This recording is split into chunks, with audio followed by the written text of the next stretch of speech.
Guardian, we've picked up a high-gain transmission. Origin point is somewhere along the coast, near the Cosmodrome.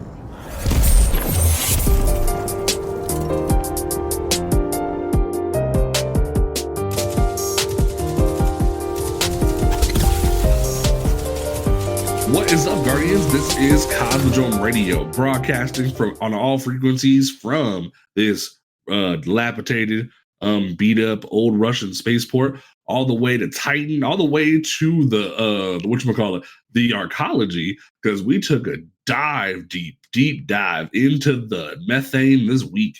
Not only did we go deeper in the seasonal mission, but we went deep, and I'm talking deep into the methane for a great dungeon, probably the best dungeon, in my opinion, that Bungie has ever put out. But we will get into that in a minute.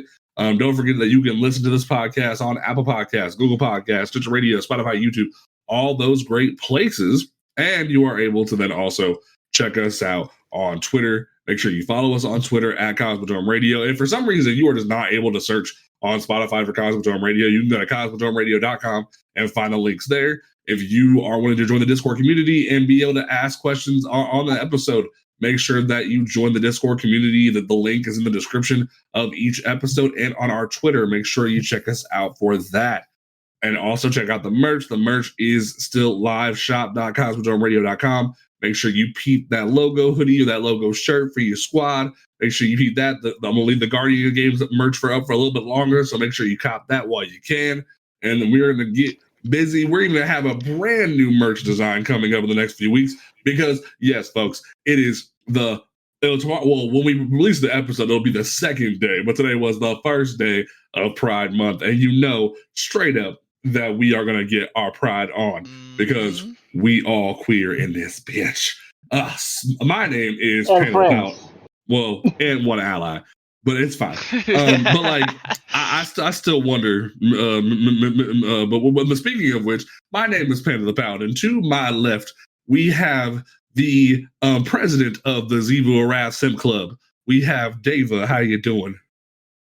You know, I'm doing okay.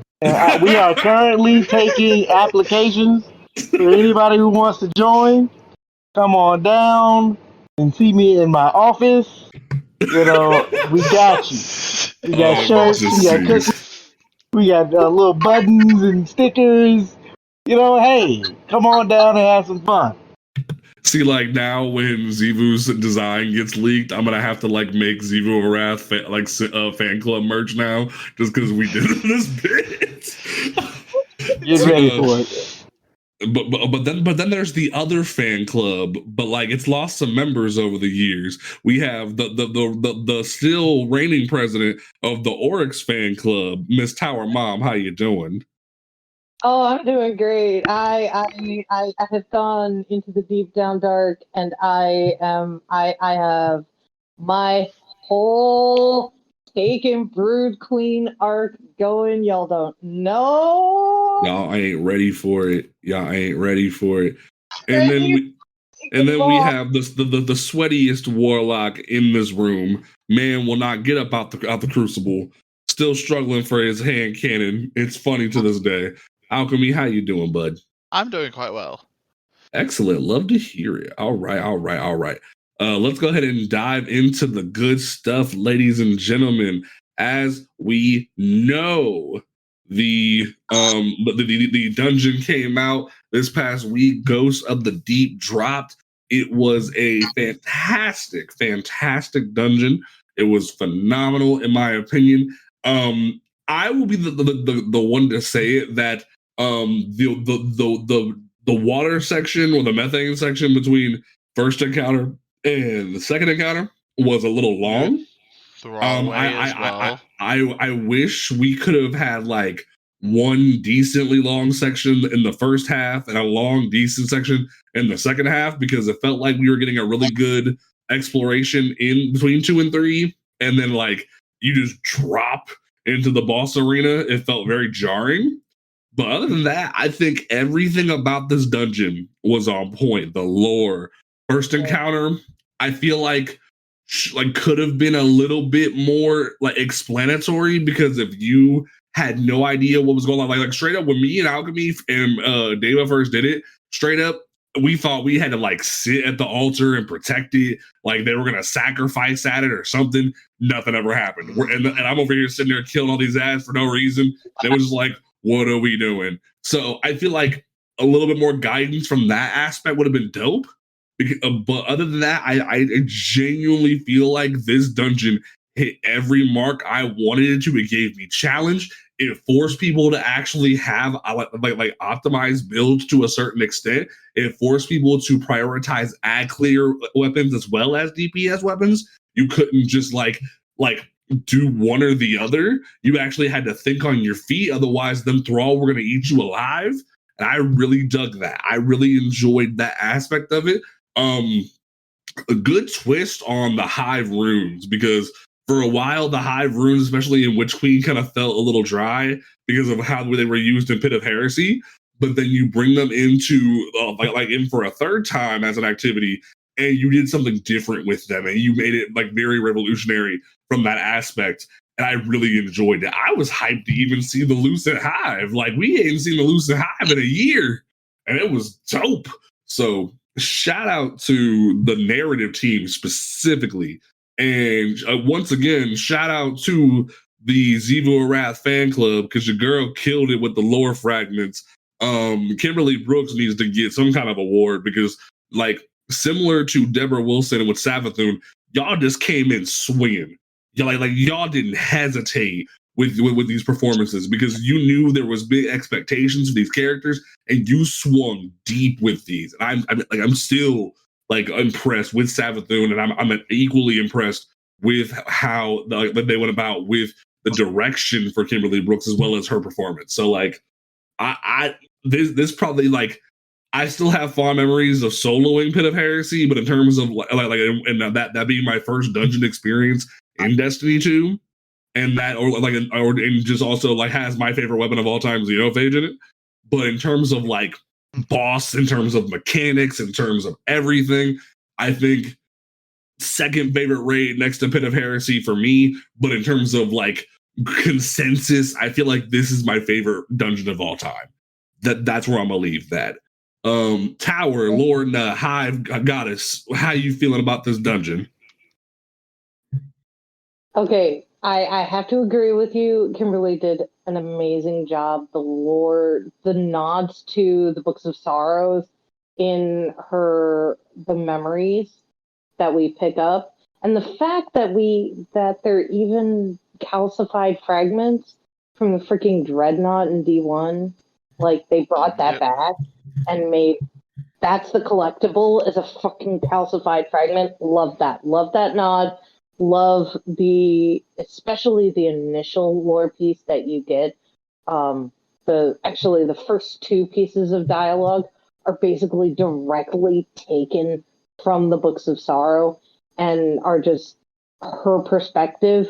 Really well done. I absolutely love how passionate Kimberly got when talking about the fact that we did not take up the mantle of the Taken King. Yes. Because according to the Hive religion, and this is why it's so important that Sword she logic. went. Yeah. Well, let me explain for those who don't read or who have not read the Books of Sorrow. The sword logic is their religion. It's not just the way that they fight. It is their religion. And if you're a fan of, say, freaking the Pitch Black and Riddick series, the Chronicles of Riddick, the most important thing, the parallel between those two, is the sword logic is the same thing as the Necromonger way. You keep what you kill. And the fact that we did not take up the mantle of the Taken King, which is just a title. Oryx wasn't the Taken King by his own like merit. It was his title. He learned to take, therefore his title became the Taken King. Mm-hmm. But for Oryx, then you take that title. That is now your title. If you don't do so, then that goes against everything It's like when you're a kid and you find out that Santa Claus isn't real. It is like the most horrific thing to think about. And Kimberly really nailed that feeling of betrayal, that feeling of blasphemy in just a few lines. And it made me shiver, man. Not only that, but also the implications from the trace rifle, the navigator, as well as the sparrow lore, talking about how Oryx's body may be at the bottom of Titan. We're not going to get into any of that controversy about, oh, well, Titan is outside of the rings of Saturn and how did Oryx get there?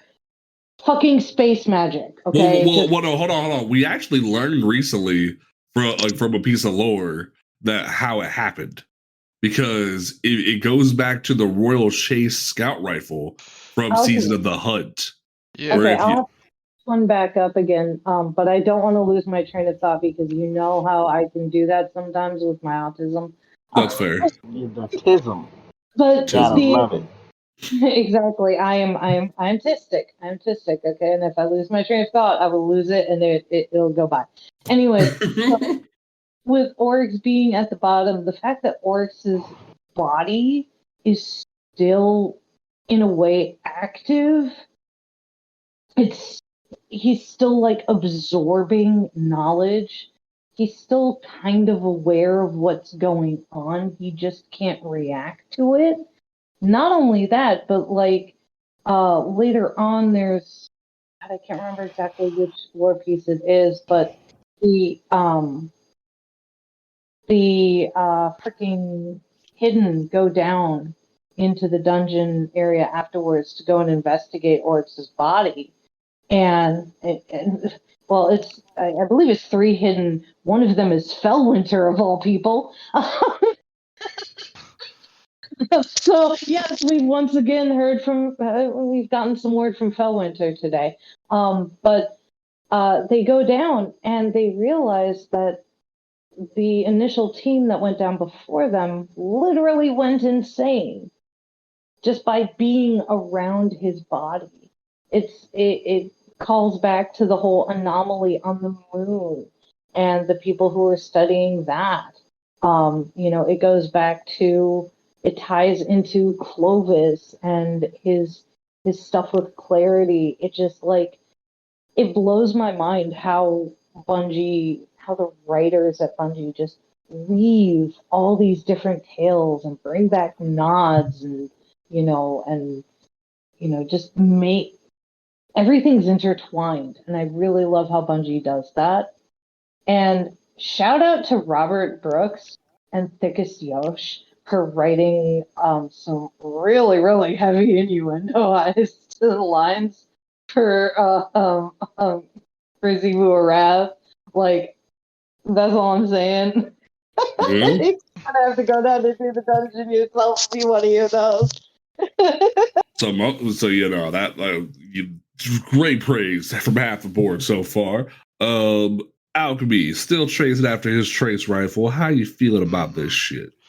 I am honestly loving it because the mechanics are refreshing, and also I like how that if you help people with their catalyst runs while you actually don't have the gun, your chances increase. I really love that because with the other 2 dungeons that had exotics tied to them, like Hierarchy of Needs and Duality. Heart Shadow. Yeah. Duality.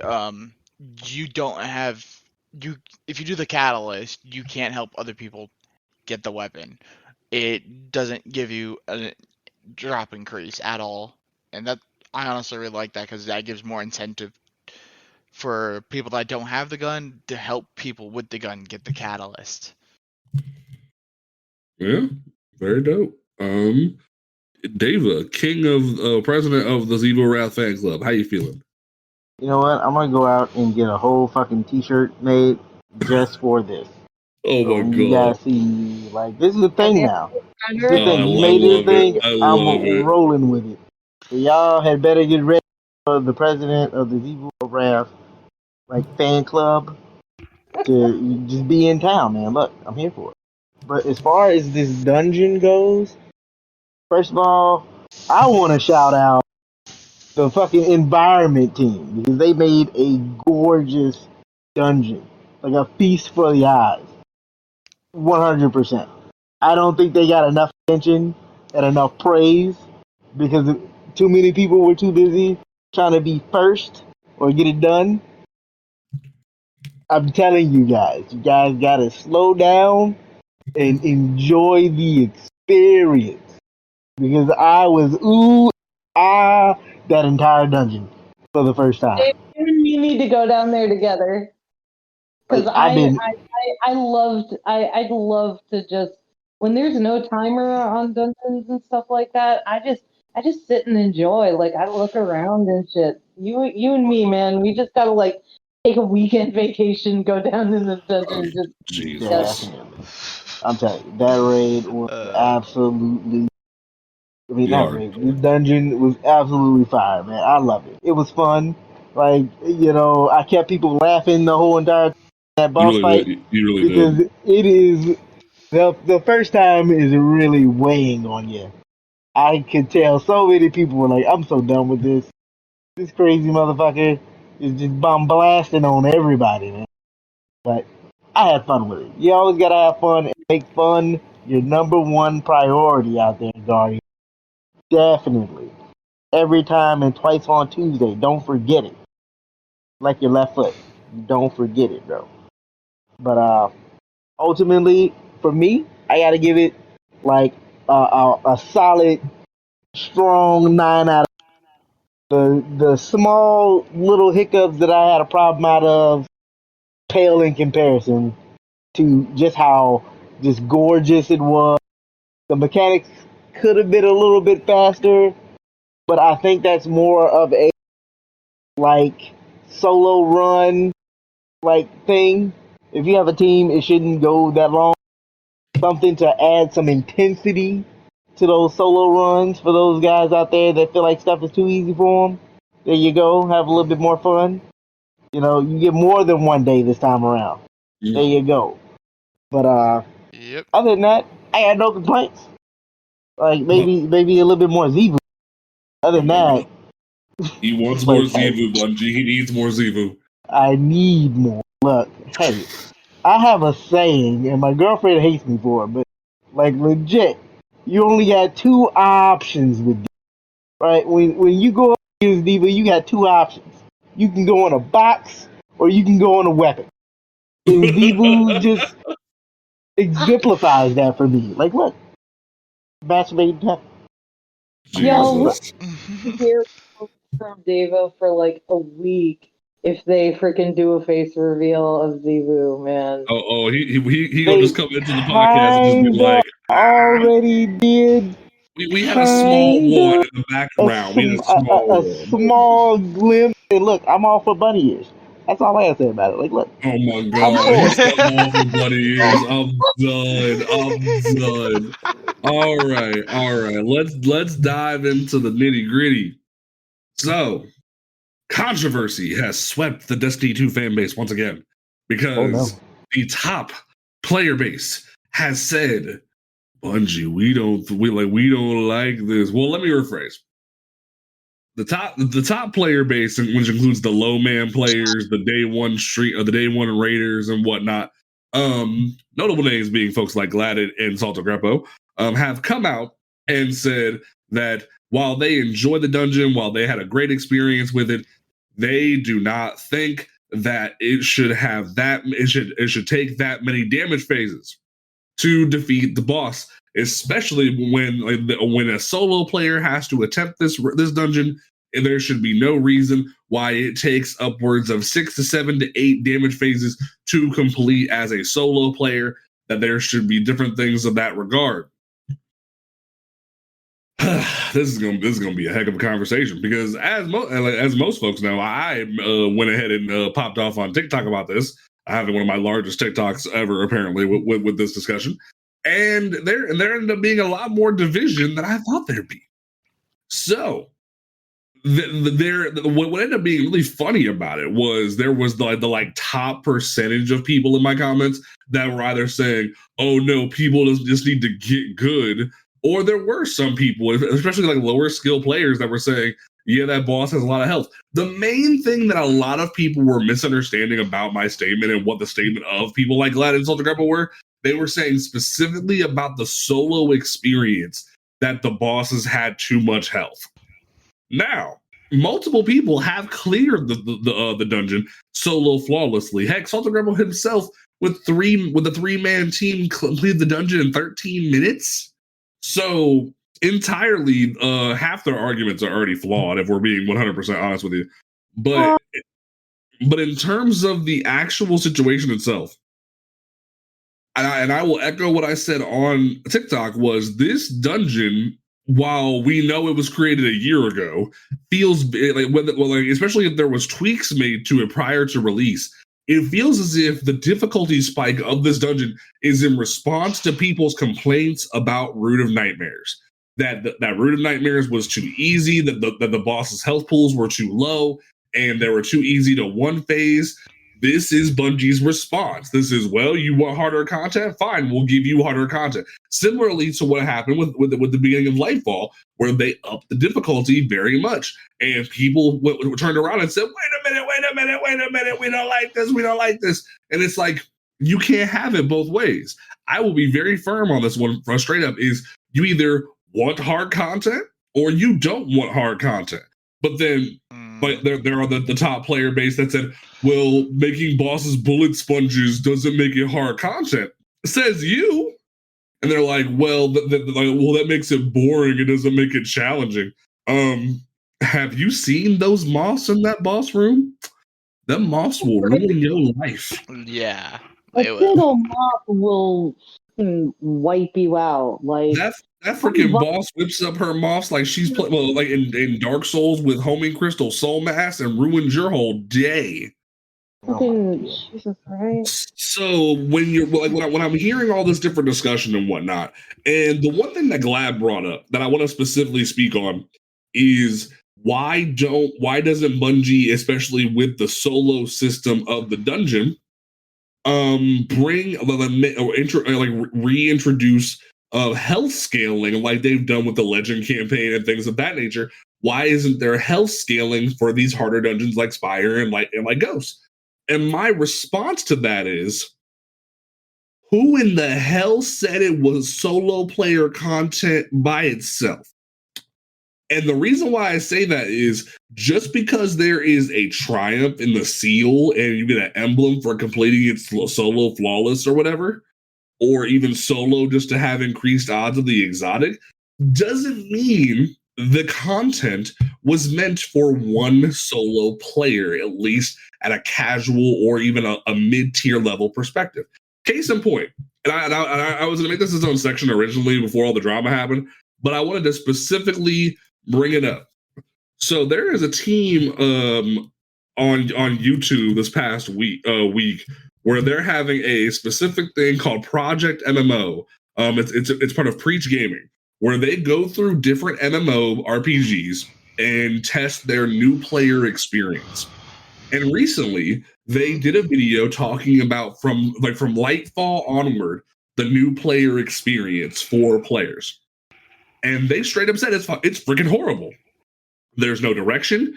There's a lot of gatekeeping, especially with the new Guardian rank system. There's no direction when post the Shao Han quest. That the Lightfall campaign explains next to nothing for new players and how to get into the game. It expects you to go on to YouTube and watch a lore dump of all the previous content, and like in terms of that. But then one thing he specifically touched on, because the pop-ups kept highlighting duality for him when going through this the new player experience, he went and tried duality as a solo player because it says 1 to 3 players marked on the dungeon. Yeah.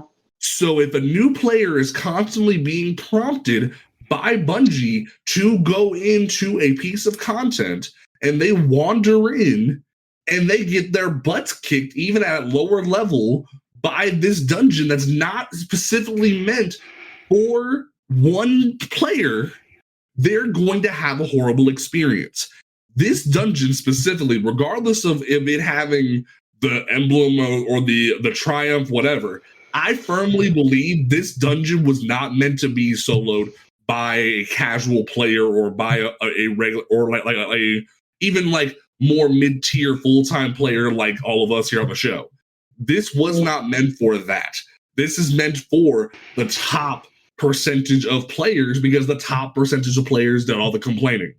And even then, there's some of the top players that have already soloed the dungeon complaining still. And they're like, oh, we think it's boring that we have to do that many damage phases. Like, make up your mind. Make up your mind. What do you want? I feel like Ryan Gosling, where it's like, what do you want? Like, they gave us good mechanics. They gave us great ad density. Like, oh my god, the ad density in this entire dungeon was amazing. Like just everything about this dungeon hit perfectly, and yet there's still people complaining, and I don't get it. I just don't get it.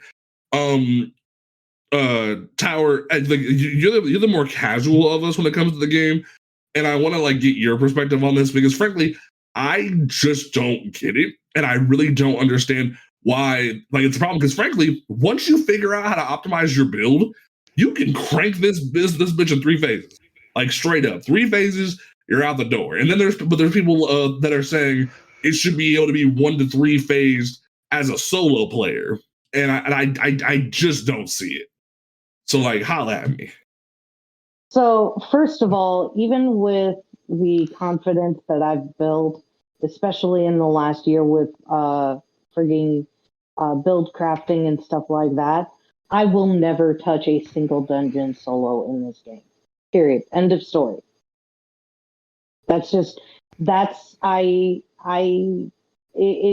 took me freaking to Seraph Shield to be able to even feel comfortable enough to do an exotic quest solo. Like that's how casual I am. And even then, like I couldn't do the legend or the master version solo flawless.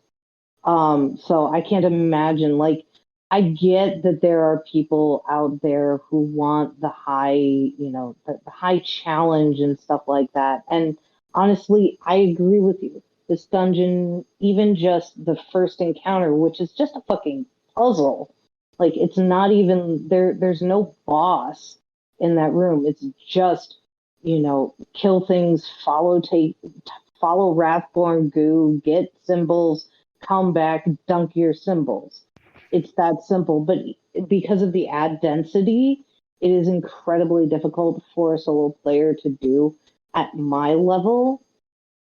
So people like Salt, people like Glad, all those higher tier content PvE players, like, good on them for being able to do that, but stop making it difficult for those of us in the 99% of the player base category.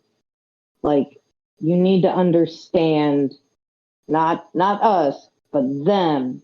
I'm talking to them now. I'm talking to people like Salt. I'm talking to people like Evan. I'm talking to people like fucking Glad. Y'all need to sit the fuck back and listen to the majority of the player base. Not everything is about you, and you need to shut up when it comes to difficulty, because just because you can do something in 1 to 3 phases, like with the older dungeon, doesn't mean that everybody else can. And yes, I absolutely agree with you, Panda, that it does feel like this is Bungie's answer saying, look, you were bitching for years about how easy endgame content was, especially the dungeons. You wanted a hard dungeon? Here. Like, this, the more you fuck around, the more you find out. That's all I'm saying. And this is their find out moment. Like, I are you agree. gonna talk about everything, or are you gonna sit down and shut up and let people enjoy the game? because it doesn't sound like you're enjoying the game, Salt and Glad and Evan and all those other people. So why don't you go play something else and let the rest of us enjoy the game? Well, and not only that, and like the one thing that I was saying on Twitter, not on Twitter, and also on TikTok, was there was either like someone who just commented on my post again while I was letting Tower speak, was like seals and triumph like seals and emblems should be hard to get in the game. Yes, I agree with you, but at the same time, there shouldn't be this pressure, this anxiety, especially from the higher like skill players in the community, to have to solo this content, especially for the exotics, to have an increased chance to obtain those exotics. That specifically should not be locked behind soloing the content. That specifically should not be locked behind there. But in terms of like, hey, if y'all really want some solo content, why not ask Bungie for a solo dungeon experience? Not a dungeon where it originally was pitched as 3 players going in and making it a half raid. Why not ask Bungie for a solo dungeon experience? Like don't even call it like a dungeon. Call it something else. I don't know. It's like, well, make it like a freelance dungeon. Yeah, yeah. Where it's specifically catered to, it's its own option in the choices. So, like right now you go to the, to any dungeon node and you can select master, or you can select normal, you can select legend, you can select master, whatever the tiers are. There should be an additional node there that is strictly freelance and it is solo and it has its own modifiers. Like, and it's cranked. Like you have to like fight for that. That's what it should be. Not and I don't even want to hear like, oh, there's too many damage phases. You asked for harder content. Like, so if we give you a freelance option, it should be 6, 7 damage phases, and then like everyone else can have like 3, 4, 5, whatever. It basically, in my opinion, a freelance option should be on par with a master dungeon. And the only, the big difference is that it is, solo. It's locked to solo. Just like with a master, your loadout's locked for that extra challenge. But like, ads can one-shot you, or what have you, whatever modifiers that they would have, that they want to put on, like they do with the Nightfalls. But then what they should do in that case is then they should have the normal. They should have the normal be half of what, the master / freelance tier would be. So instead of having to do 6, 7 freaking,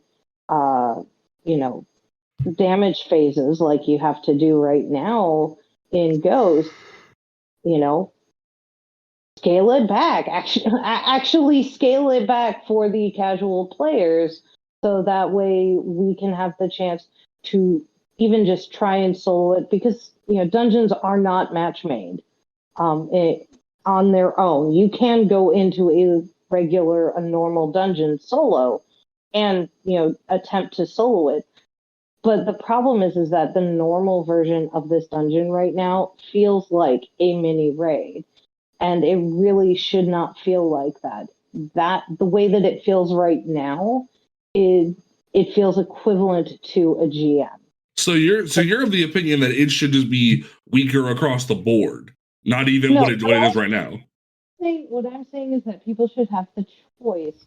But what I really feel like is, on the one hand, yes, this is Bungie's reaction to, the higher tier PvE players, solo PvE players saying, we want more challenge.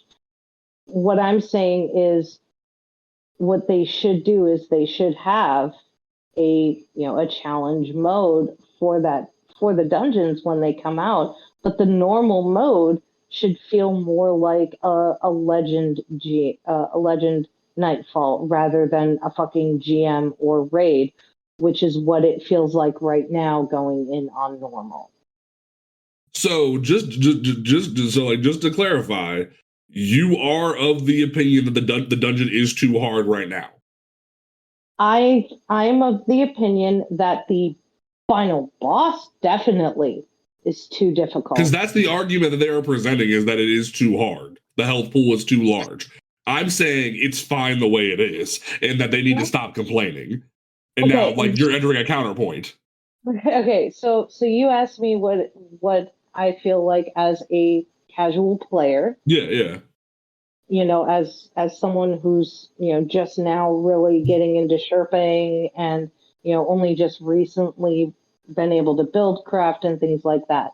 Right. Yes, I do believe, particularly, I believe the ad density in the second encounter is way too much for a dungeon, because it is incredibly difficult for a mid-tier player like myself, especially when Sherping the dungeon, even survive. And that's when I'm running well with freaking, or that's when I'm running Solar Warlock with well. So that tells you something. So like, hold on. So like, you basically just sat there and then you actually agree with Salt and Glad. You literally agree with them. In a way, I agree with them. However, I don't agree with the way that they come across bitching about how difficult things are. Like, yes, I have complaints, but I'm not going to go out there and tell, you know, the rest of the casual community that I'm a part of to just get good.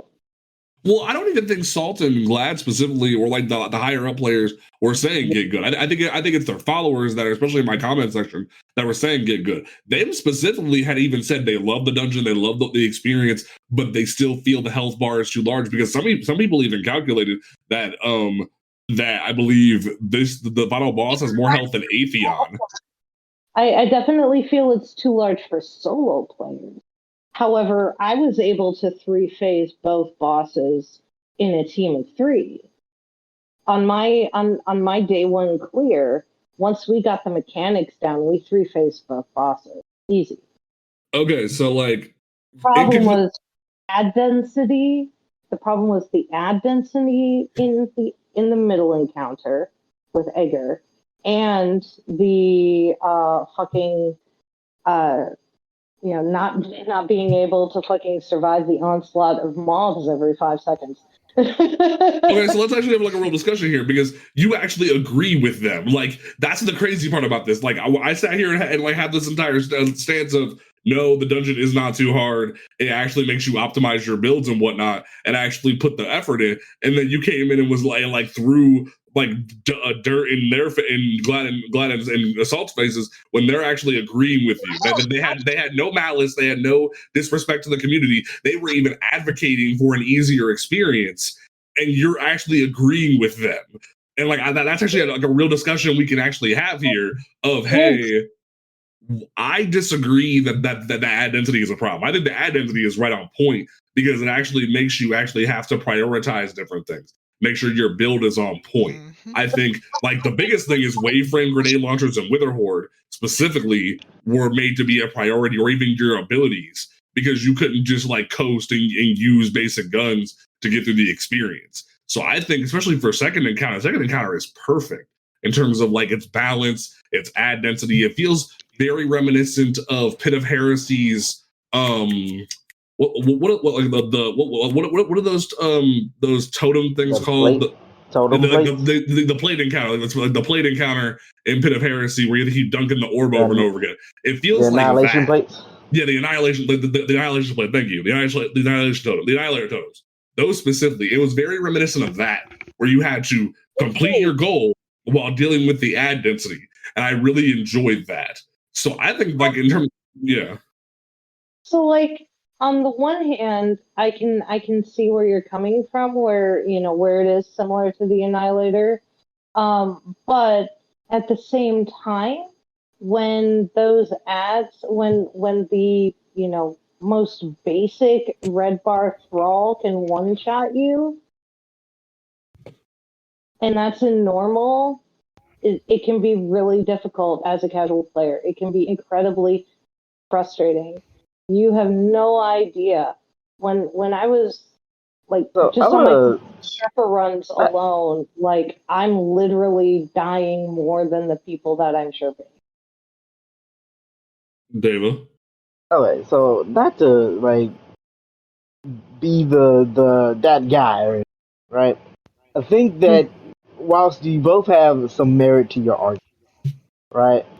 What I think is people don't necessarily account for like what it is that a solo dungeon run is supposed to be, right? It is a show of mastery of the content, That right? is very true, yes. So on one hand, I sympathize with a lot of like streamers and content creators who feel like there's too much help for the boss, right? But that is the same amount of help that the boss has when you do it in a regular smegular like 3-man run, right? And the Yeah. point and the prestige of a solo run is to be able to complete something that's designed for 3 by yourself. That is That's what the I'm point. saying. Yeah. Yeah. So, Absolutely. in Agree with that. to ask for the thing to be lowered to accommodate one person is counterproductive to the point of the entire achievement in and of itself, right? Right. Yeah. That is Like fair. when it comes down to like people doing the right, they were like, let's get Nezi's health bar to accommodate us to kill him with 3 people. Like no, Right. if you struggle with uh the content being done and where it is, I'm not gonna say it's a skill issue, but there is a conversation that needs to be had about expectations, right? Mm. Like, I don't disagree with a lot of people that feel like 4, 5, 6 different damage phases is too much, but I will also say, like, I think a lot of people are just spoiled. Our current Yeah. damage strats allow people to do things in 1 to 2 when they Ooh. run it normally. So now that they have to feel the sting of doing something for more than 2 phases, Yeah. they don't Yeah. like it. Not only that, you brought up a really good point. This is the first season where there's not a calculated meta. Think about it. We just Yeah. saw the nerf of one of the best exotics in the game because it was overpowered, Starfire Protocol, that helped people cruise through Root of Nightmare's day 1 experience. Linear fusion rifles have been nerfed, but they are actually pretty good for the dungeon, ironically enough. Thunderlord caught a nerf, well, a quote unquote nerf, because originally, while it was doing big damage all last season, it was because of a glitch, because every time you hit a crit with divinity, it was making lightning strike twice. But in terms, Yeah. but now it's been fixed to only strike once. While it has been fixed and balanced, it's lesser than what it was previously. And now, while technically the best thing is rockets, truth be told, not everyone can use rockets because one thrall runs into your rocket, you're just going to explode. But B, not everyone has the right perks, the right setup for rockets. And some people that I even ran into recently while chirping, some people have sensory issues where they can't even use rockets. So like there's that conversation to be had on top of the fact that rockets, because for a long time, rockets were not the meta. It wasn't until Highhead rolled in at the end of its lifespan in the game, because when it was an adept, it wasn't powerful yet. But then everyone said, hey, right at the end of the season, rockets are getting buffed. You better go get a hothead. And like the top player base got hothead, but not everyone got hothead. So a lot of Sherpas ended up being like, hey, who doesn't have hothead? Everyone else who didn't have hothead was rocking Galahorn. And then because of Gambit, Bungie nerfed Galahorn. And then everyone's kind of like sitting here, what do we do? Oh, back to linear fusion rifles for a little bit.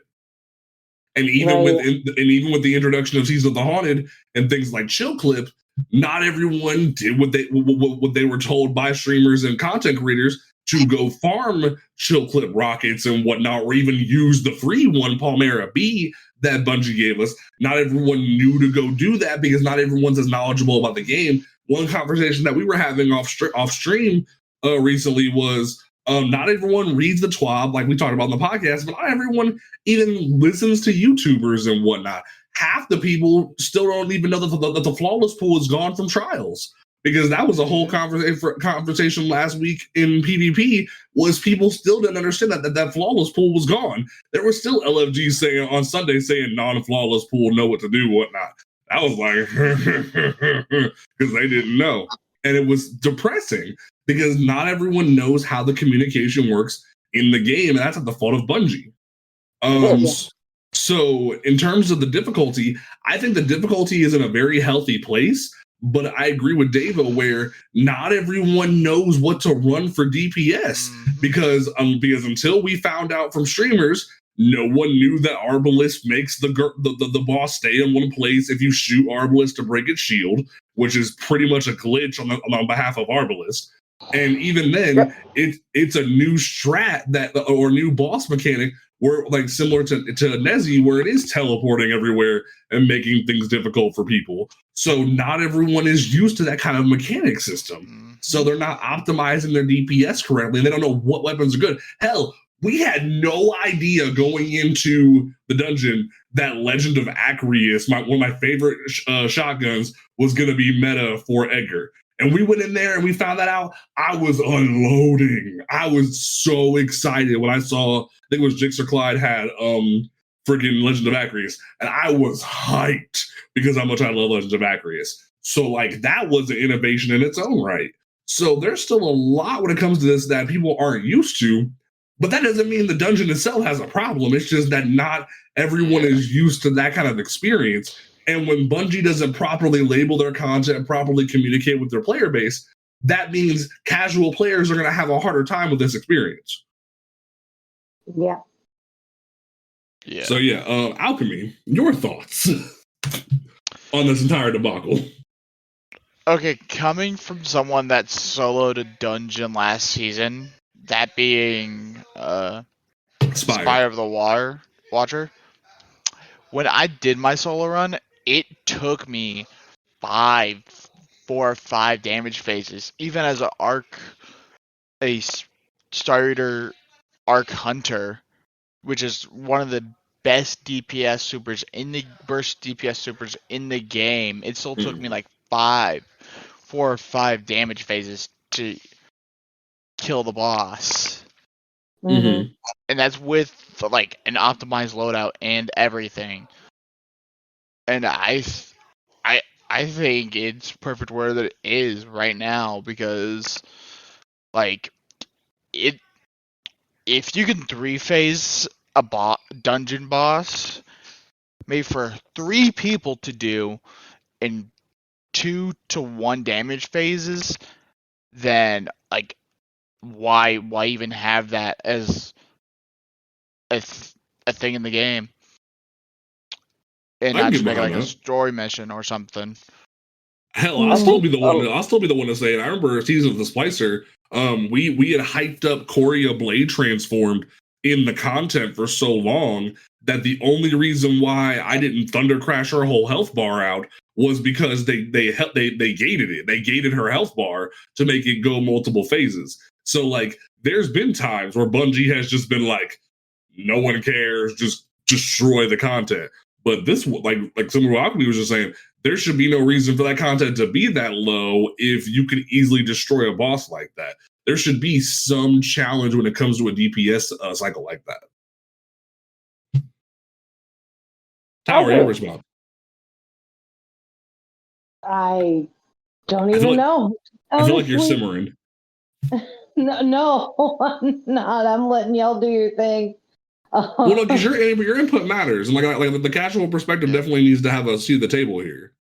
Oh no, I gave my opinion. I mean, we're having a discussion. That's another opinion of mine on this one. Like, this is not a situation where I think I'm not gonna say I think that a lot of casual players need to get good but understanding, like I said, just like how like streamers and these top tier players need to understand that this is a thing of mastery and not Yeah, ease. because that's This why I also even have has to a thing apply. for rank Right. 11. And Yeah. I think a lot of that is how Bungie approaches it as well.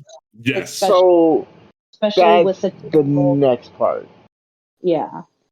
So like, on one hand, that if this is going to be a requirement for things, Bungie has to take more incentive or into things like this being more accommodating to solo runs, in the sense of like, if you're going to be using this as like thing to get players to Guardian rank 11, right? You got to Yeah. solo a that needs to be accounted for like lower skilled players. Like, Yeah. there's no reason why best of the best should be able to do this if it's a requirement to get something else in the game. Right? Yeah. Right. Like, if you're trying to show that this is a mastery thing for uh, just pretty much effectively just like for shits and giggles for you to get a shit, and that's it, okay, that's fine. We can have that conversation. But if this is a conversation of, yeah, no, this is what's going to define a level 10 and a level 11 player in the game, in the Guardian rank, then That's you need not to be even where more. I'm coming from, Deva. While I agree with you, Yeah.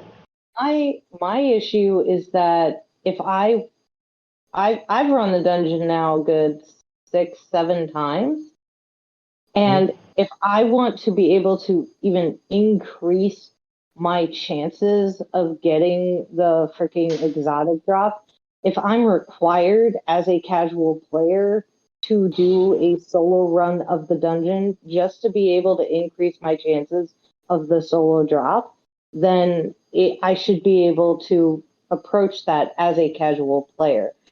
Like it's not even just the mastery ranks. Like, yes, I get that that's required for a mastery rank, and go the fuck off, do it. I think people who are at tier 10, tier 11 should be able to do solo dungeons. That's absolutely awesome, and I totally support that being part of their rank enhancement. But for me as a casual player, just to be able to get that extra, whatever 10, 5, Yeah. 10% It shouldn't be a thing like I that. don't think it should be part of the seal. Right. Yeah, that definitely should not be a part of it. Keep it as Right. part of Like, the you see, right?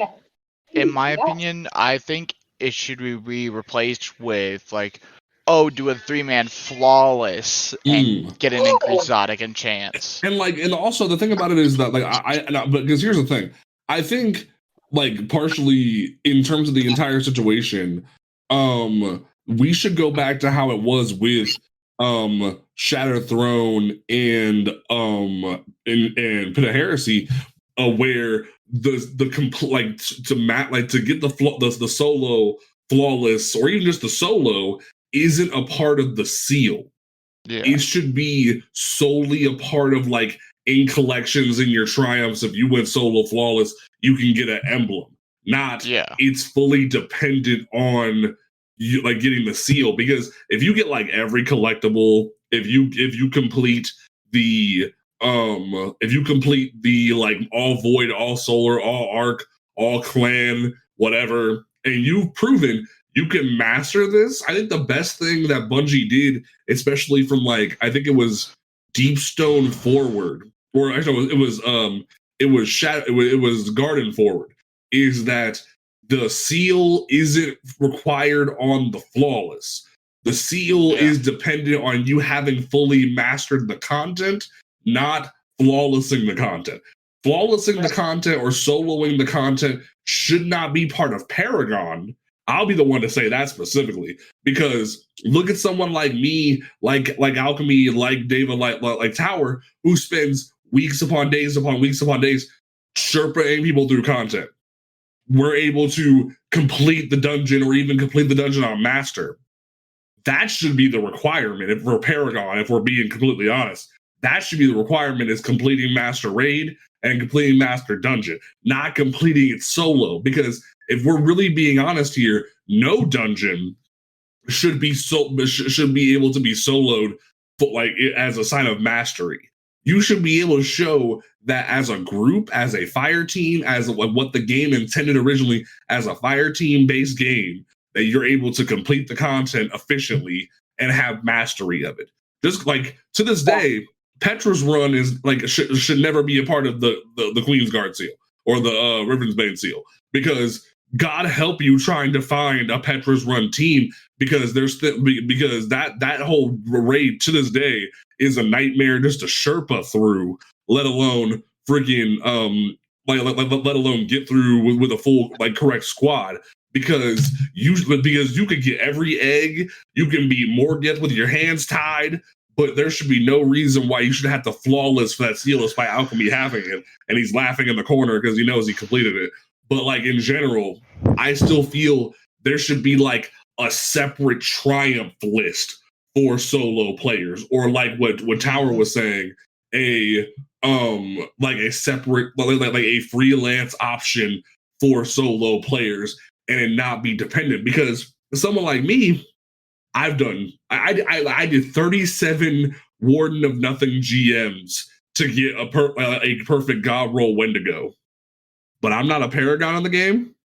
I've gotten the Fatebreaker seal and all the master content for Vault of Glass when it first came out, not seasons later, when it first came out and it was hard as balls. And I'm not a Paragon. It should not be dependent on you soloing a dungeon. Yeah, hands down.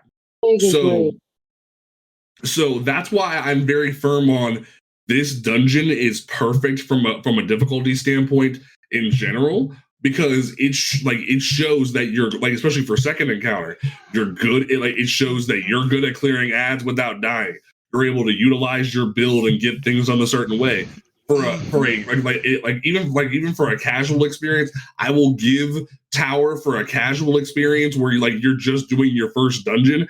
Maybe not start here. Maybe do a Pit of Heresy or something similar, and then come into this dungeon and with your feet wet, but then come in and know, hey, I need to have a special weapon here. I need to have this here. We were just having a conversation with our clan about having Galahorn, Xenophage, Parasite, Lament, certain weapons that are kind of standard for content, and that are accessible as long as you have the expansions or the 30th anniversary. They're in the game. You don't need to go get those from the kiosk at the tower.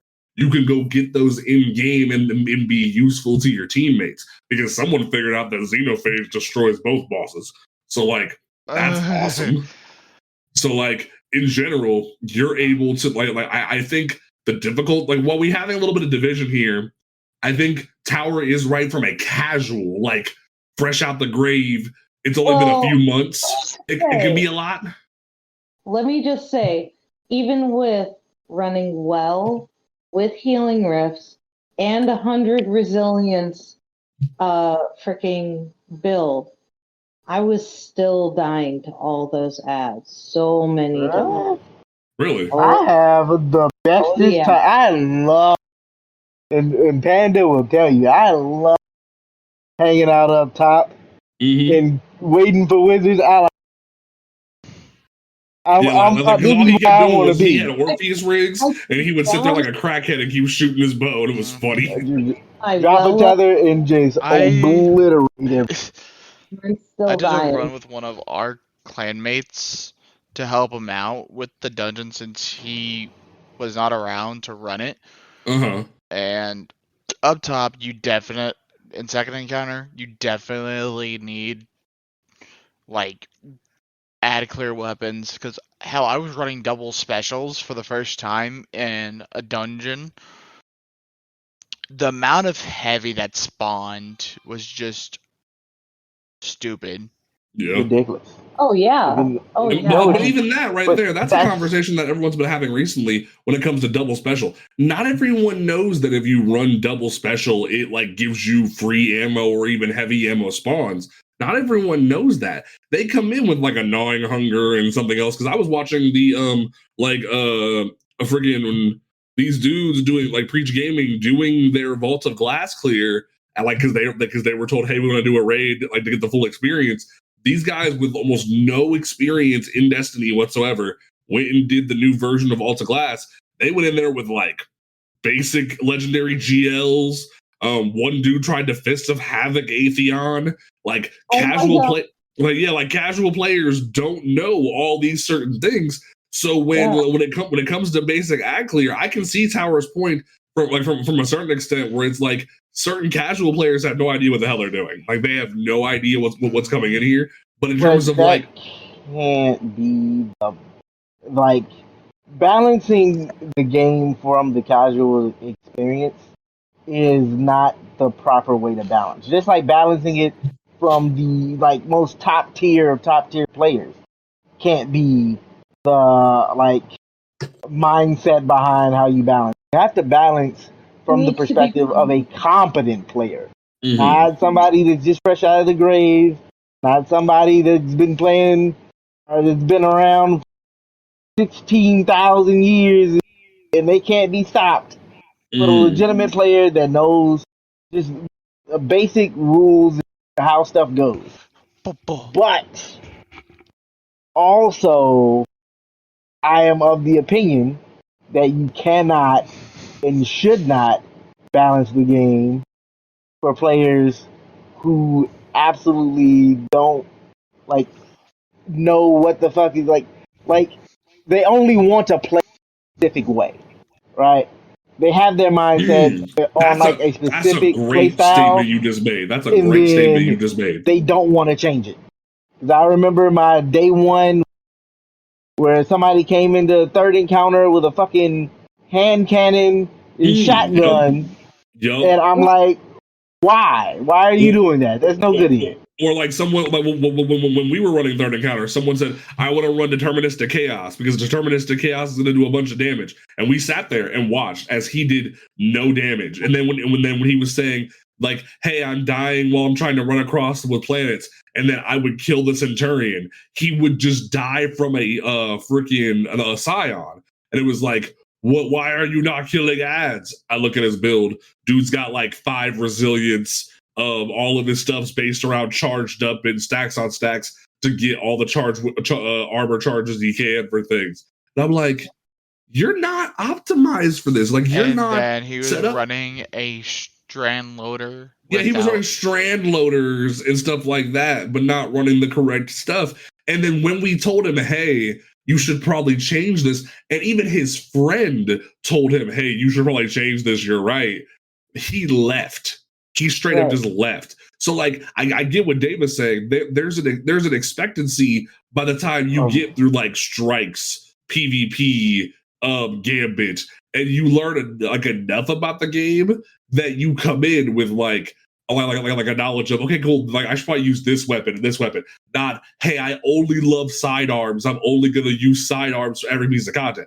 Granted, shout out to her. I forget her name right this second, but there's a streamer that like only uses bows for like every piece of content. She has like a primary bow, a secondary bow, and Leviathan's Breath. She like makes it work, and hats off to her. She's able to solo dungeons, props to her, but that's not like the mid-tier player. But more mid-tier players need to understand that you can't just roll into every activity with an auto rifle. You got to know what certain things work with certain situations. Mm-hmm. Right, exactly. Mm-hmm. And even more that I want to basic idea. You can play the game the way you want. You just have to expect more. Like you have to put in more effort. Mm-hmm. Like it's not. It's not even get good. It's like it's you just putting the effort in. Being able like to adapt. Yeah, exactly. You have to adapt your playstyle over time. But even more than that, like if you come into a sniper battle with a pistol, Like, I'm not saying you gotta have a sniper or something long range, but if you come in expecting an easy fight and wanting an easy fight, that's on you. If you're upset that it's not working out for you, then that is as they say in the military, user error. Right. Like there's only so much that like now granted to the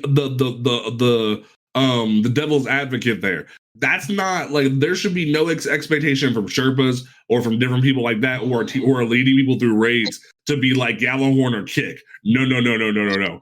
There is an expectation to where you go, hey, do you have this? No. Do you have this? No. You write out a list of different options because even you could ask Dava when me and him were in the final boss, I went from fusing rockets to using Whisper to using Sleeper to using Taipan. I went through a whole different list of different things trying to figure out what was best for this boss.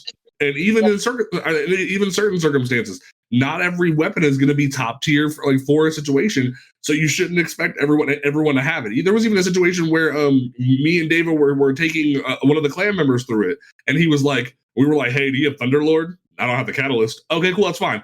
Do you have div? Yeah, I have div. Cool, run div. And we made it work. We found a way to optimize the team, and we made it work. And then when he was having trouble shooting div, I was like, hey, cool, swap the Thunderlord, just put on an arc loader. I'll run div, and we'll make this work. We optimize the situation. We make it work within the person's comfortability, but we still expect them to participate. We still expect them to put the effort in to get along with the activity. There's a middle ground we need to walk here where we go, hey, you need to put some work in, but you also need to give some leniency when it comes to things. We need to meet in the middle when it comes to that. Exactly. Yep. And that's where I'm at with it. I know a lot of players have their opinions about Bungie, and they feel like Bungie is extremely selfish when it comes down to some things, and not so selfish when it comes down to others.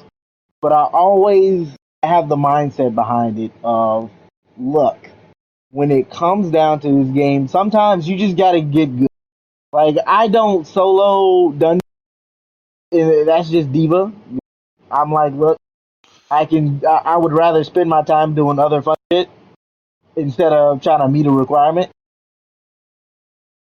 At the same time, I understand. Like, if I decided that when I put my mind to it, I can get it done. But at the end of the day, to me, I just don't have fun with that kind of content. But I also don't that I want soloing a dungeon to be made easier. I would like it to be made a more consistent triumph for players who are engaging with that content, right? So, to me, I feel like Ron, and the reason why a lot of people dislike Ron was because they felt like too many people were. But to me, I really enjoyed it because I'm like, look, as long as you were a competent player and you adapt and learn the mechanics and execute, it was the same thing for everybody. A standard test to see who could get it done and who. Now, granted, there were other outside factors that made it a little bit harder than it had to be. But the general mechanics of the dungeon and the encounters themselves were masterfully put together. So that as long as you could perform, you could get it done. Yeah. And that is what a solo dungeon is supposed to be. People who can perform can get it done, and those who can't are time in to make their playstyle work for them. You're gonna suffer and have a bad time. Like, and it's not gonna be fun, but that is how like in-game content is supposed to be. Like, granted, like I said earlier, like the solo flawless and solo content should not be a requirement for certain things. It should be something that players like opt in to do on their own. Because if you're forced to do something, you really don't want to do it. Exactly. It makes it not fun. Because to go off of that real quick, that's why I said specifically that Paragon shouldn't be a requirement, because at that point, you're telling people, hey, because you can't do something that originally the dungeon wasn't meant for, you are lesser. Like there's that old like Forever Red Power Rangers meme where it's like, all right, fives, the 10 is talking, and he's like, Jason, back me up. Oh, I'm an 11, Tommy, but you can go on. Like there's that old meme where now, especially with Destiny, where like people are using their Guardian rank as a like symbol of I'm better than you. So there should be no reason why solo flawlesses, why flawlesses in general should be counted a part of the Guardian rank experience. Because straight up, if you can complete a master raid and a master dungeon efficiently with a team, cool, you're a paragon. That's fine. You have completed the experience the way Bungie intended you to, and that's cool. You did the job. So I think we've had a pretty good like a range of discussion when it comes to that. But to add on to that, I think one thing that a lot of people don't necessarily think about is like, at least for me, right? When I think about the content that Bungie puts and what the Guardian rank system is supposed to do, right? Just what it was supposed to do, not what it is, but effectively, like it's supposed to be a like snapshot understanding of players and the Guardians that you're getting, right? And having a lot of people try to show like, okay, I can solo flawless or solo dungeon. I don't really think that that's relevant information. Like, yeah, it's a good accomplishment, but I think it's antithetical to what it was that this system was like. I think, like Bungie, I think they wanted to like be hip and be cool and fit in with the community, and I like the best of the best players can solo a dungeon by themselves. So we're gonna implement that, but like so many players don't even care to even try. Like I'm not saying like I'm the standard Guardian out here, but I'm a pretty decent player. If I put I don't like trials, but flawless every time I've gone flawless. I've done it by myself solo. Right. But and to piggyback off of that, the one thing that I really like hear about that is look at things like Grandmaster Nightfalls. Grandmaster Nightfalls are still one of the like top things that only top players get through. That like because there's still people that think it's an accomplishment just to finish the battle pass. Like that's the crazy thing about this season is like for a lot of people, getting to Pinnacle Cap and finishing your battle pass was the end game. Then they're hearing, oh, you need to grind your pass more past rank 100, what the game or like what the standard is, and like every other game like Fortnite, Apex, etc. You finished the battle pass, good job. You did what you were supposed to do, but now you need to do more just to go do the highest level of content, the grand poobah, the grand master of content. And then you hear someone like me say, hey, yo, I ran 37 grandmasters for one grenade launcher. And they're like, huh? What? Because truth be told, there's some grandmaster in Nightfalls where we've lost runs where me and Alchemy can speak from experience with things like Glassway, with things like Lightblade. We've lost encounters because we've gotten our butts one shot before. And it sucks. It sucks when that happens. But then there's people who are still like, we want harder content. We want things that are harder. And it's like, how much more can you? I'm gonna butt in on that. Masochist do you want to be? Right. I don't think those players want a hard content. I'm gonna be honest with you. Players in this game, and this is the hottest take I got. Okay, let's go. Right. Players in this game do not want difficulty. They want exclusivity. They just don't know how to ask for it. Like you hear so many players, this content's got to be hard. And, you know, there's no prestige in it because look, so many players did it. So it's not hard enough. Make it hard. But then the second that it gets spicy for them, and this is the reason why I feel the way Salty Greppo and Glad and all complaining about how the health bars are too much. They were sitting there and they were like, look, it's too easy. There's not enough health. Now that they got a little bit of spice behind it, now it's a whole different conversation. It's boring. Roll it's it like, back some. What? Like, Thank you, Dave. I think that's what it is. That they want to. But granted, I will give credence to one thing Dado said when Ron came out was there are certain people that like wait fully for like the day one raid for contest mode because they wanted contest mode to be their pinnacle, their thing they accomplish, the thing they strive for is the day one clear. But then once everybody they mama got a day one clear, they're like, oh, it's not fun anymore. It's not prestige enough. We want to go back to where it was prestige.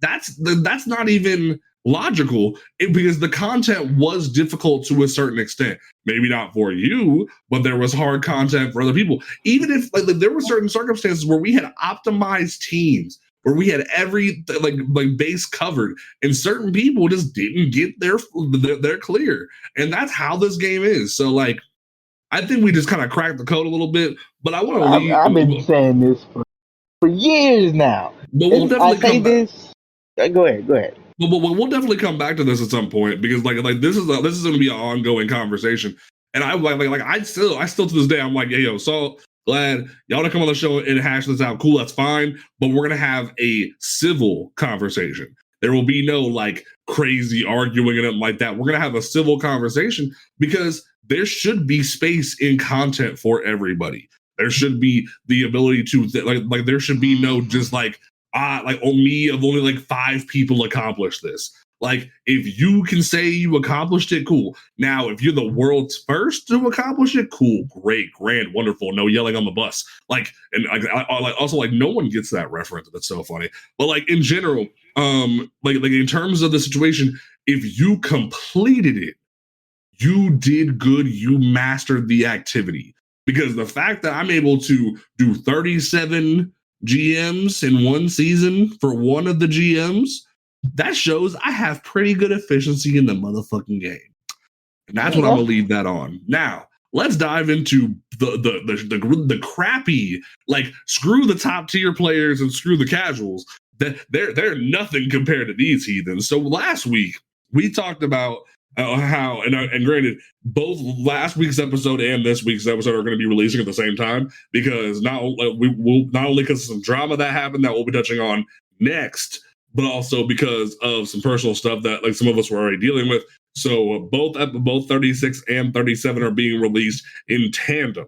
So last week we already touched on how leaks and hacks are getting out of control. And it was a topic of discussion in the community this past week. And and now it's even getting worse to where the mechanics of the dungeon had been found to have been released weeks prior to the dungeon releasing. And similarly, leaks of the final boss and mechanics of Ron had been leaked prior to the release of Root of Nightmares. So we are now approaching the next day one raid clear. And like, you know what? Screw it. I wasn't going to say it, but it's already out in the open. You can go find it. It's there. It's on the social medias. The supposedly, I will say supposedly, it's not confirmed. It is a leak. And we don't know. It could be fake. The next reprising raid has potentially been leaked by the people that are diving into the code of this game. And it is out of control. We are literally at a point where Bungie could potentially turn off their API and endanger the development of certain tools like Destiny Item Manager, D2 Foundry, Light GG, all these D2 different third-party D2 Armor Picker, all these different third-party tools that Bungie has given people the ability to create with their API because people don't know how to stop diving into the API because no other game company has been this free with their systems ever. They have never been this free to be like, hey, you guys can develop this kind of stuff. You can do these different things. And people are abusing it to the point that if it continues, not only will the next raid race be in jeopardy, but the following the final raid in the Light and Darkness saga could be in jeopardy. And people don't care. They're just saying we will do whatever we want and dive into the code of this game. The Solstice, like straight up, if you look on Twitter right now, the Solstice armor, like in the build, like is in the code of the game, and people have leaked it, and it's on Twitter, and it's disgusting. It's literally disgusting that this is happening. Like, it is appalling. It's not even a point of like contention. If you are leaking like this, you are like, I did this, and like you don't care. You don't care about the integrity of the game. You don't care about the developers. You're doing this because you think it's free information that anyone should have, and that's not true. These people develop this stuff for us to be released on a certain time period, and you're just not caring. Like, it's sad how much information is out in the wild right now that we're not even talking about. That like is it like. Cade was leaked months in advance. Like no one understands how much Cade was leaked, and it's sad. Like this is happening, and people don't care. They're just like, screw it. We can dive into the code. We're gonna keep doing it. And frankly, I'm just done, bro. Like it is ridiculous. Like Tower, speak on it, because I'm done, man. Oh shit. I can't, man. Leaking is not okay. Data mining, not okay. Never okay. Just because it's in the code does not mean it is meant for you to fucking go digging for it. People and it pisses me off because they act like, oh, they just stumbled upon this information or whatever, and it's like, no you didn't. You purposefully went into the code looking for anything you could find, so that way you would have an edge up on everybody else, and then you go and give it to people who don't give a fuck just as much as you don't give a fuck. In fact, they want it. They feed that. That's the problem, is that there are people that feed that mentality of, I need to be so entitled, to content that I have to know it months in advance. Like even Mylan Games, one of the biggest lore tubers out there for Destiny, made a comment on someone, or he made a tweet earlier today, stating, basically what I said, that just because it's in the code, it isn't okay for you to go digging for it. And people were still replying to him, but it's in the code. It's there for us. And he straight up said, no, it's not there for you. It's there for the developers. You don't hear about this kind of shit from fucking Fortnite or COD. Hell, the next largest leaking community that I know of outside of Destiny is Genshin Impact, and maybe Apex. I don't know much about Apex. I don't follow many people that play Apex. My personal experience is Destiny, Genshin, COD, and sometimes I'll hear some stuff about Fortnite on Twitter. But the next biggest community that I personally have connections to that leaks it, is Genshin, and their leaks are nowhere near as far in advance as the Destiny community. They're nowhere near as serious. And even the voice actors go out there, the Genshin voice actors, because a lot of them do like streaming and are very open in the community. They are straight up like, you do not post leaks in my chat. You do not, post leaks in my Discords. And if you post a leak on one of my posts, I will block you and report you. And it seems like Bungie doesn't do that. Bungie just kind of every once in a while they might put out a statement like they did before, earlier this year with the other leaker. They might put out a statement, but they really don't do anything to. It almost feels like they don't do anything to protect themselves. And Yeah. in order to mitigate those leaks, in order to mitigate those data mines, there need to be protections in place. Now, I'm not a I don't know anything about coding. I I'm just speaking from my own experience as someone who, hears about the leaks. Luckily, I curate my timeline so freaking, specifically that I never see any of these leaks. Cade being Cade having been leaked months in advance, I didn't know that. I don't give a shit about r/Destiny leaks.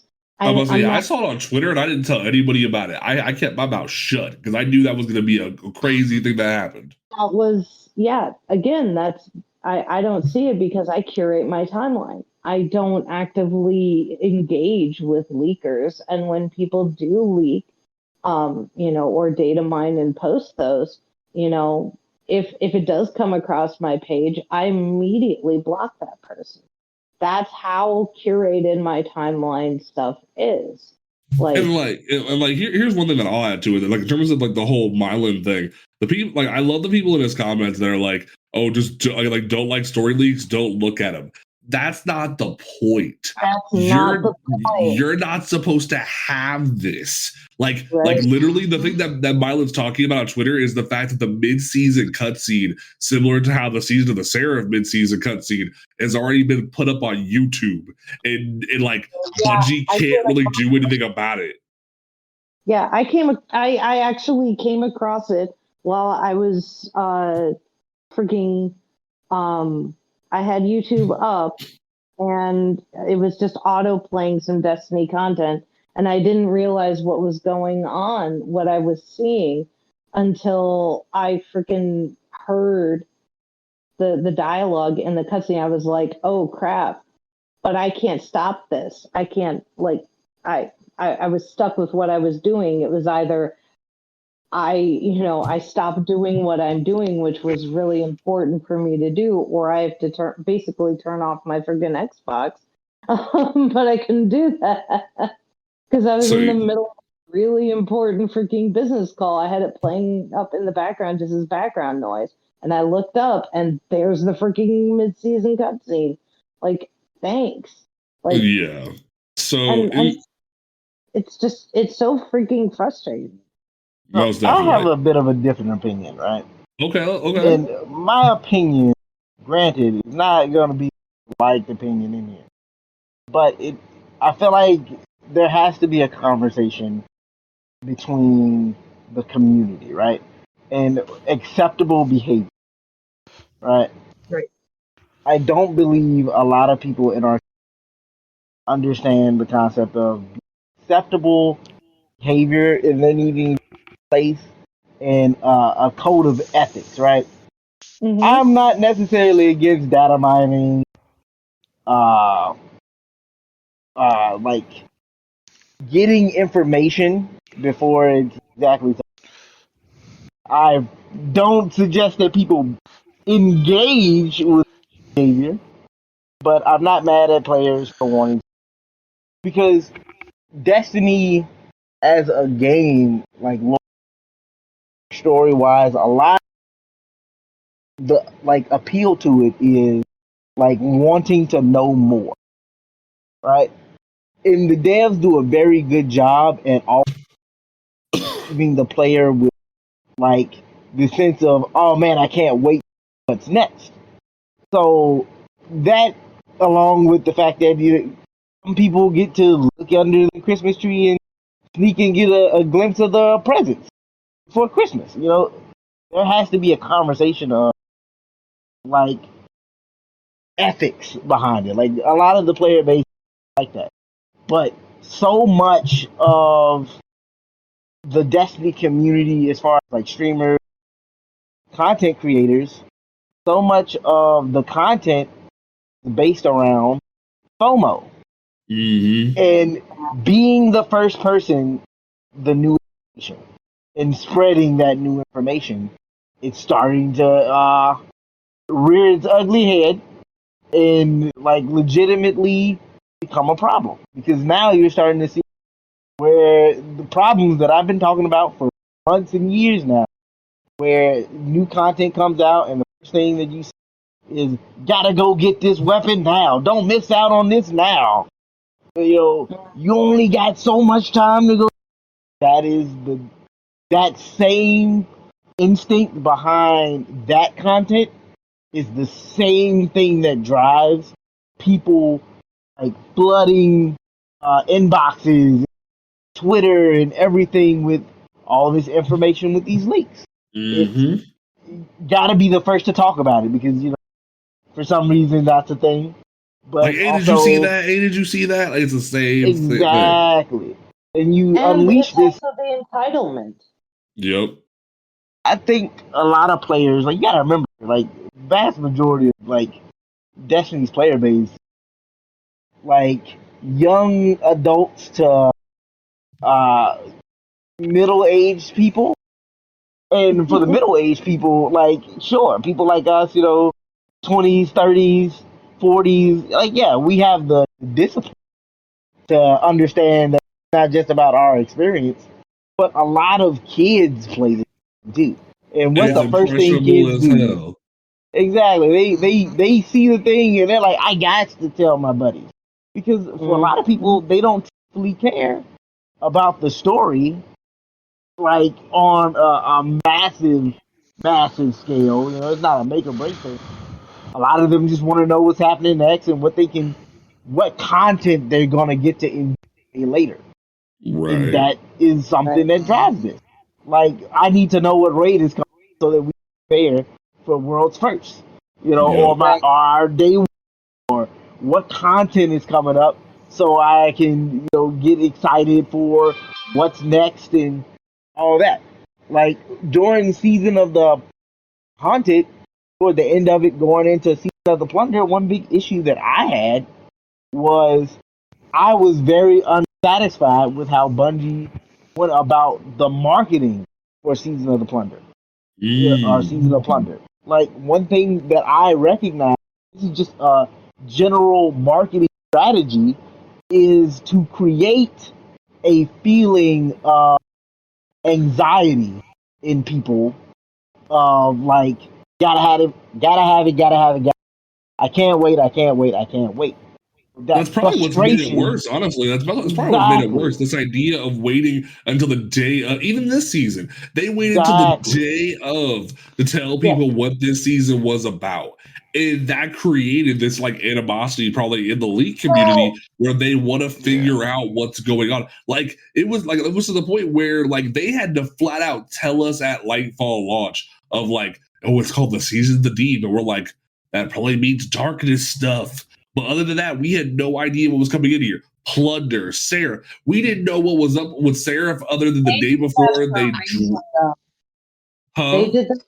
They did that for a reason, though, because the whole year of Beyond Light, people were freaking harassing devs, harassing the community managers, um, with stuff because they were too open. They felt they had been too open Yeah. for, and Uh, you I don't remember can everything that see happened with that. AG that made him literally quit Bungie? So I can see Y'all that, but don't there remember has to all be a that? conversation. There's more to this than just that. Like, Yeah. there's more. Like, Well, that's what they like publicly stated, is that yeah. they decided that they were going to step back from promoting and step back from being more open and communicating with the community because of the fact that devs were getting harassed, that people were getting freaking doxxed and death threats and stuff like that over stuff that had nothing to do with them. There were those lawsuits, particularly the one that had to deal with DMG, and the fact that he was getting, harassed by people. and it eventually led to him quitting Bungie. Like I understand and respect that. I can definitely But- respect and understand to a certain extent, but I feel like similar to a lot of things, like I'll even make the joke, similar to the Starfire Protocol nerf, Bungie doesn't know how to not turn the dial all the way to the other end of the machine. That there needs to be granted, it's reactionary based, especially if you're being doxxed and being harassed and whatnot. It's going to be a reactionary system. But there shouldn't have been go from full openness to nothing. Remember Season of the Haunted, where literally we got revealed I think it was 18 hours early because Sony China released the trailer on accident. That shouldn't be the situation. I think there was one person on Twitter who was like, at least a week or a couple of days.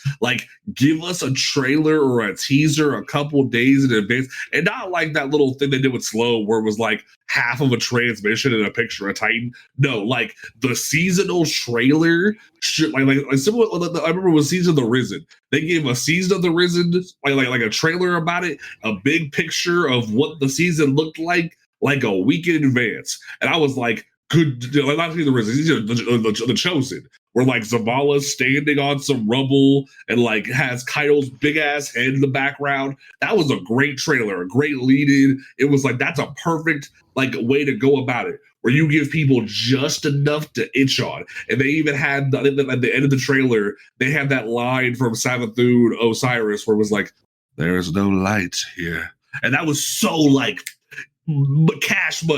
cash money. That was perfect. There needs to be a fine middle line of right there.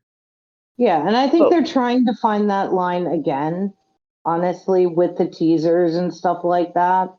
But again, like we said earlier, it goes back to that FOMO. Right.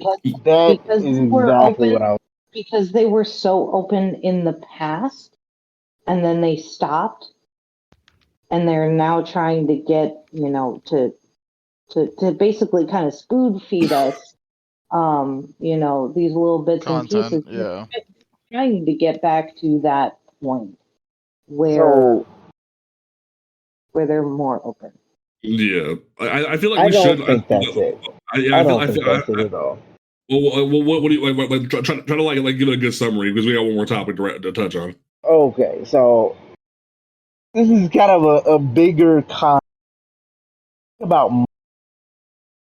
I am of the impression that FOMO is Bungie's biggest weapon in selling its product, and I understand that it is a business first, and they got to make the FOMO drives. It's like the driving machine of most of stuff that happens inside of D2 the game, down from streamers and content to just what drives players to get out and grind game. Not because people enjoy the content, which I hope they do. If you're playing this game, I hope you enjoy the content. But most of it is, if you listen to the heartbeat of the game, you'll hear so many players say, I'm on X weapon is it, and I want X weapon to do the shit that I really want, but I gotta come in here and do this to get that so I can go do what I want. But even more than that, there is their marketing ploy. And this doing, the plunder. You guys run around, but I had this conversation before. A marketing ploy, right? It's a iPhone every year, right? It's the new have feeling of anxiety, right? It's a psychological deal where you have this feeling of anxiety and this. It's a itch in the back of your mind, like you guys were saying, like you're itching for more, right? And they hold all the information until the last second so that they can info dump on you at the last second, and then you get this real dopamine high that comes out, and you're like, now I get this, because now you have all this new information, and you're Yeah. itching to get into the game so that you can Right. do all this new stuff. And what it is you get this dopamine release in your brain that tells you, now I feel this content so fun, so good, amazing. But it's not that the content is good. It's that feeling, that itch for more has now been scratched. And so now, Yeah. good. And now you're willing to spend more money. You're willing to spend a little bit more time. And then if That's you also even go off that, they even later have on even in the harnessed season. it perfectly. They've harnessed it perfectly because they weaponized that dopamine to where they wait to the last second to release everything, and then they cut you off. Or they're like, "Hey, Sloan's gonna have more info for you next week." And it's like, Next week, in my neighborhood, we have a saying for this, and that is, it's a pimp and hoe game. I'm sorry, that's really what it is. It's them getting you hooked on something, and then like giving you a little bit at a time, and having you Yeah. back a little bit at a time.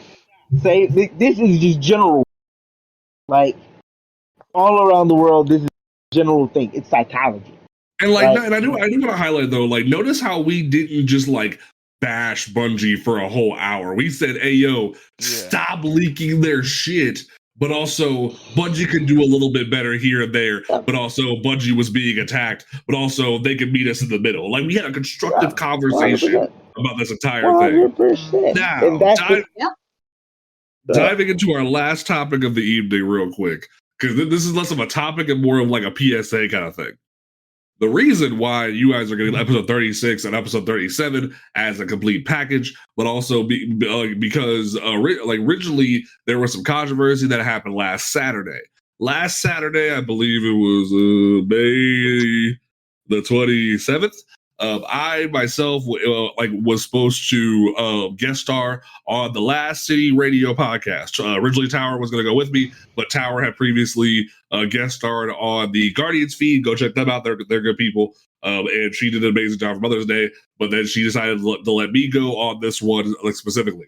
And when I had then gone on to the episode, we were getting ready to record, there was an incident where the co-host at the time started spewing a lot of just straight anti-LGBT hatred, a lot of just a lot of bigotry coming out of this person, to the point that it was very much not even able to get a lick in to respond, to able to to get anywhere in the conversation.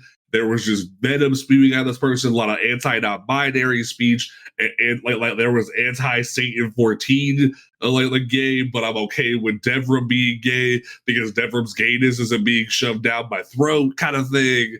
And that why is Satan 14 gay when he's a robot? He's a robosexual and all this other nonsense.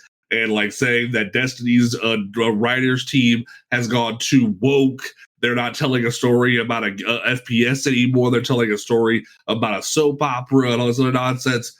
And it was just, it went on for a good 15 minutes. And it got to the point where I was even called an exception to the Tumblr girls and the soy boys who like Saint 14 and Osiris, because I came in as a very masculine gentleman.